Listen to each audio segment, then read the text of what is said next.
ছোট্ট বন্ধুরা, ইউসি অনলাইন স্কুলে তোমাদের সবাইকে স্বাগতম। আজকে আমরা বাংলা ব্যঞ্জনবর্ণ সঠিক নিয়মে প থেকে ম পর্যন্ত শিখব। তাহলে চলো শুরু করি। প প হচ্ছে অর্ধমাত্রা, তাই আমরা আগে মাত্রা দেব না।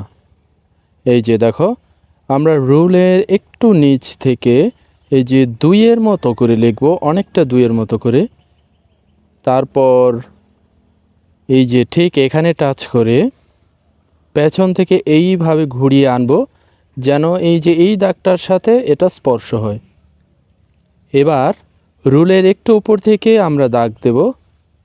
দাগটা এই যে দেখো, দাগের এই অংশটা যেন এটার মাঝামাঝির থেকেও একটু উপরে থাকে।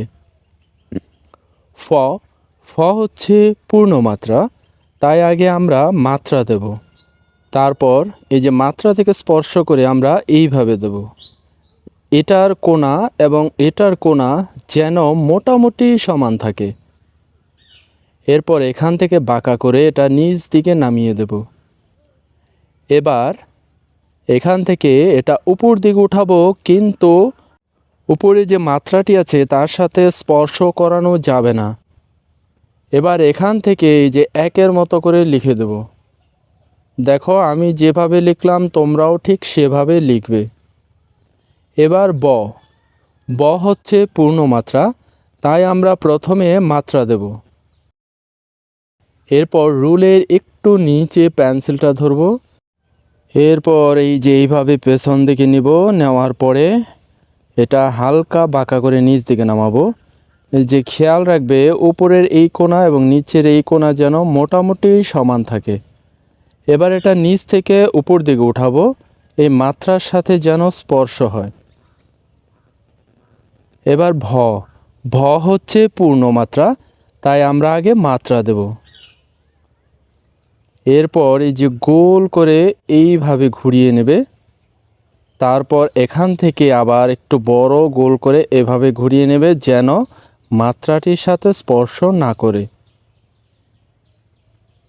এবার ম ম হচ্ছে পূর্ণমাত্রা, তাই আমরা আগে মাত্রা দেব। এবার মাত্রার সাথে স্পর্শ করে আমরা একের মতো করে লিখব। এবার এখান থেকে হালকা বাঁকা করে নিচ দিকে নামাবো। দেখো, আমি যেভাবে করছি তোমরাও ঠিক সেভাবে করবে। এবার এটা নিচ থেকে উপর দিকে উঠাতে হবে। এই যে দেখো, এটা হলো ম। আশা করি বন্ধুরা বুঝতে পেরেছ।